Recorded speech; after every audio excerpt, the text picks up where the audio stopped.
Welcome to the Quality Meat Scotland podcast. Industry updates and best practice to promote, support, develop and protect the Scottish red meat sector. In the current crisis, we can't stay in physical contact with one another. By and large, we're cut off from family members, we're cut off from friends and colleagues. We can't meet up at work, at the mart, or even over the farm gate. But it's still really important to keep in touch, to try and stay informed. So, to that end, over the next few weeks, Quality Meat Scotland are going to be producing these podcasts. I'm Mark Stephen, and each week I'm going to be speaking to industry insiders to try and bring you the latest on what's happening in the meat production sector, not just here in Scotland, but further afield. We're going to kick off with these two gentlemen, Bruce McConachie, who's Director of Industry Development at QMS, and Iain MacDonald, the Senior Economics Analyst. As we're all doing this from our homes, we'll do the usual Zoom sing-out. Let's just check everything's working. Can you both hear me okay? Yeah, perfectly well. That's fine. That's Bruce. And how about you, Iain? Iain, can you hear me? Yeah, sorry, I just muted myself there. And then forgot to unmute. So yeah, I've unmuted now and I can hear you. Always worth checking these things, that's for sure. Right, Bruce, for a start, I know you come from a farming family, so give me an overview. What is the situation at the moment? So there's obviously a huge amount of disruption in every aspect, in every part of society. The agricultural sector and the meat processing sector are no different. It's an interesting time for this to happen when it's springtime. Farmers are usually very, very busy at this time of year anyway, so the social life kind of goes out the window for a lot of people with field work, with lambing, with calving. But obviously a big part of the day-to-day work for farmers is unaffected, and we've been relatively sheltered from most of the impact of coronavirus, as I say.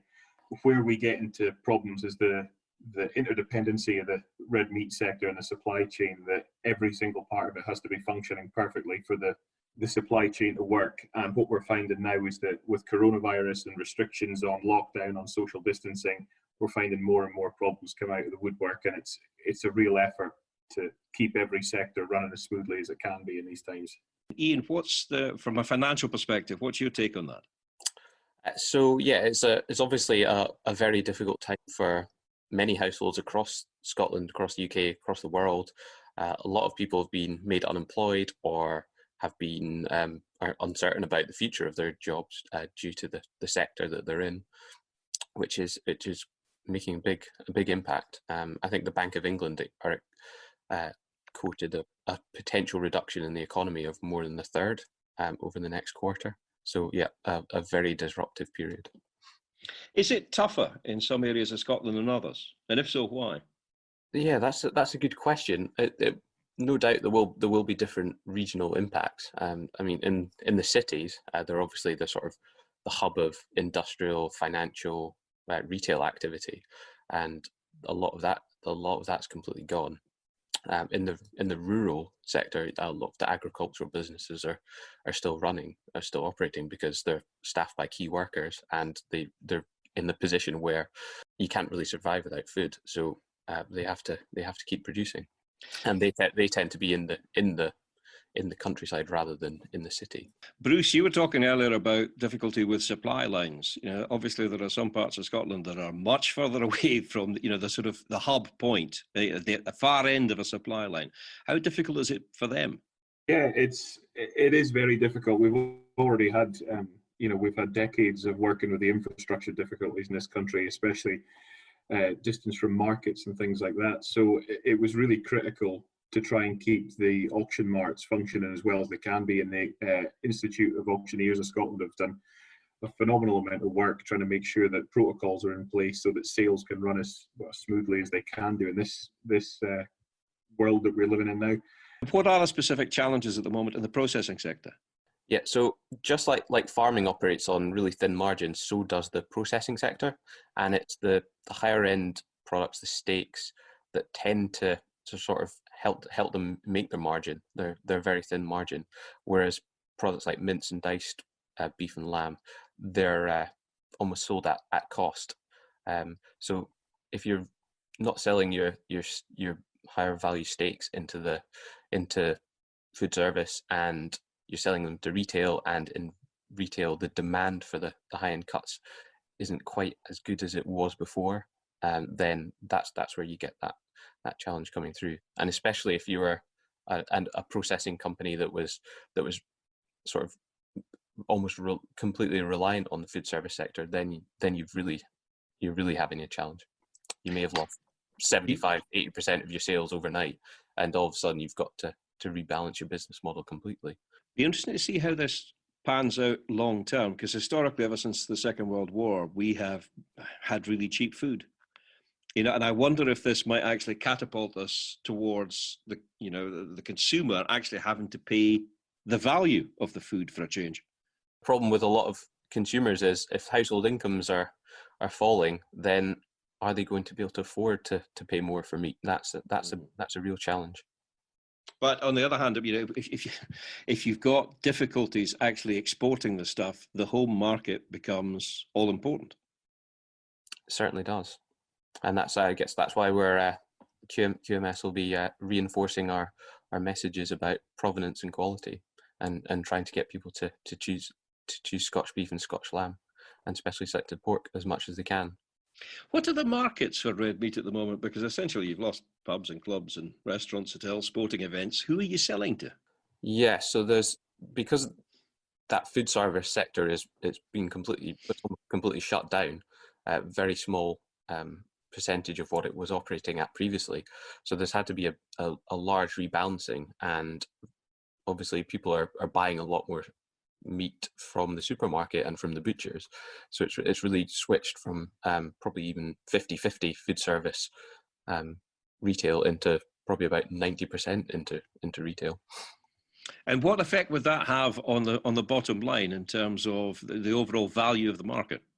The real challenge with the loss of the food service sector is quite a lot of the higher end product for beef and lamb, the steaks, the lamb racks, they would be sold to the hotels and restaurants at the top end. And so when everyone's buying from the retailer, they're often looking for quick, easy to cook products like mince, diced beef, minced lamb, and even roasts, which they're obviously above average in price for roast, but not as valuable to the processor and to the whole supply chain as the steak cuts. So the loss of the food service, that's where that is really hit hard. It's so the overall value of the carcass is lower. This is a global pandemic. Every country's in the same boat. Can we still sell overseas? Yes. So export markets are still, in theory, open, just like they were before.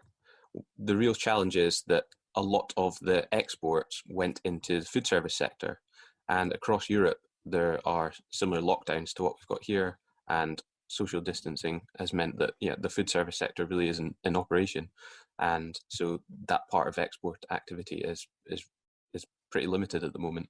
The stuff that would be going into the retail sector is still going ahead, but that's much more limited. Certainly for beef and lamb. Pork might be a bit different, with China being the large export market. Well, Philip, I was going to ask you about if there was differences between the different types of meat that we're actually producing. Is lamb less affected than beef, for example?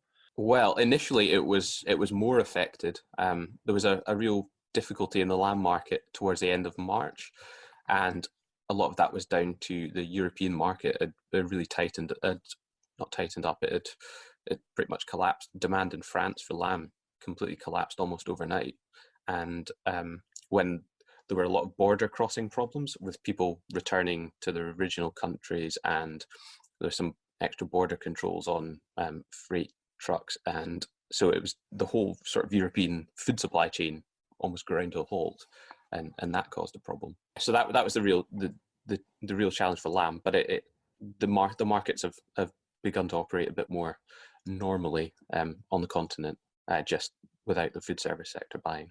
What effect is all this activity, and this is to either of you, what effect is all this activity having on price? There's been quite a lot of volatility over the past months in beef and lamb. Initially the beef price really didn't show much movement at all. It was pretty stable. And then as we got into April, there was a week where prices picked up a little bit. And then the week to so it's a fortnight ago from now, the week ending 11th of April, there was a fall in prices. So I think that's the beef market starting to rebalance and finding it a bit more tough going. The cow price fell before the prime beef market. I guess that's something down to there's no big sporting events or rock concerts or anything like that for the foreseeable future, and so the sort of lower end manufacturing beef that would go into supplying burgers for that kind of event is completely dried up. The motto for life at the moment seems to be "we dinna ken." You know, we've no idea how long this is going to last, what the future is going to hold, what the time scale of any of this is likely to be. So, is anybody being daft enough to actually try and forecast when the markets will normalise? Well, yeah, it's all unknown. You'd imagine the restrictions will begin to ease at some point in the summer, but whether they're eased for a period of time and infections start growing again in the autumn and things start to shut down again, it's very difficult to forecast at the moment. Bruce, is there anything you'd like to bring in on any of those points that Iain's just been talking about? I think Iain's pretty much summarised everything a lot better than I could. Certainly from the farmer side of things, it's a real unknown, and we hear the word unprecedented a lot more than we used to, but it's really true. Everything we're dealing with now is unprecedented. None of us have any experience on how to react to this, so predicting it's just an impossibility. And certainly from the farmer side of things, knowing how you should adjust your business accordingly, it's just a minefield at the moment. So yeah. Have you seen anything in the input side, Bruce, on price? Any shortages there causing problems? Not massively, no. Everything seems to be. There's a bit of panic buying to a certain extent, or there was early on things like feeds and chemicals, but that seems to have evened out, and there doesn't seem to be too much there. It's just the logistical restrictions of getting materials onto farms and things. But I think now the haulage, the hauliers and the suppliers and things are sort of getting to the stage where they're on an even keel. I think that's sort of evening out now. It's maybe worth pointing out that if any industry is well placed to deal with volatility and unpredictability, it has got to be farming. You've lived in that situation for decades. Yeah, I think every year you see a lot of volatility in agricultural markets. This year is just a little bit more widespread volatility. Bruce? I think that's true. Yeah, we're used to volatile pricing and things like that, and I think the difficulty is that farming runs on such tight margins so much of the time that we really don't have the buffers that some other industries might have, and that's the real difficulty. And especially when you're dealing with a livestock business, adjusting your business to react quickly to market changes is really, really difficult, because if you start trying to change a livestock business, you're 2-3 years down the line before you see any real impact of those changes sometimes. Is that still the case at the moment? Because there's a lot of industries, and probably mine, broadcasting is one of them, where in the past, something that might have taken 6 months to conceive of, implement, and then to deliver is happening a lot faster than that. Is it likely to happen to you in farming? Hopefully there will be a bit of adjustment and people will be a little more reactive, and we're all on a steep learning curve.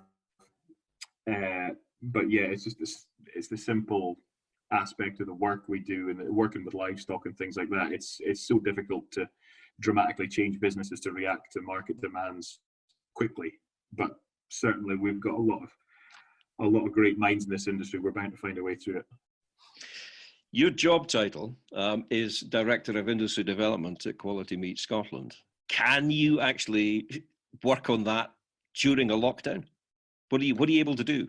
Yeah, it's a good question, and I'm obviously very new to the role. A previous incumbent, Sarah Miller, has taken some time off to do something far more worthwhile. She's taken some time off to have a little baby girl. That's specific. Yeah. Yes. It's been a steep learning curve for me. Obviously, a lot of the industry development work that we do is farmer facing. It's based on delivering programs and events on the ground.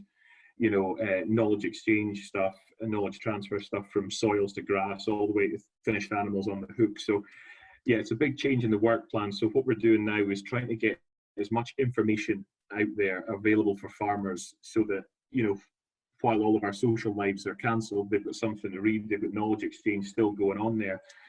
And we're also pioneering new meeting methods. So we had our first Zoom farmers meeting, a grazing group in Orkney, where all the farmers gathered on Zoom. And from what I heard, it was very successful. So that might be the brave new world we're all aiming for.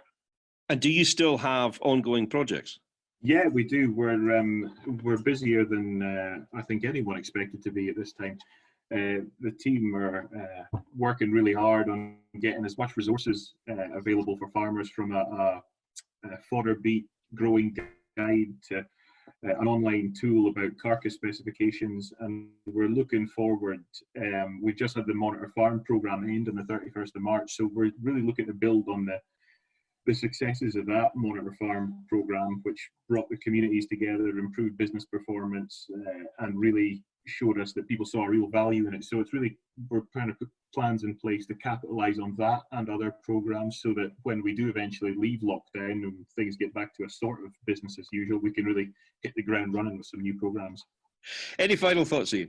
Yeah, I think it's a really interesting discussion point for what's going to happen in the future, because you'd imagine that people, the longer this lockdown scenario goes on, distancing goes on, people will sort of become more accustomed to the new way of life, really, and that will definitely have some permanent impacts. It's just what permanent impacts will be the ones that stick in, is the real question.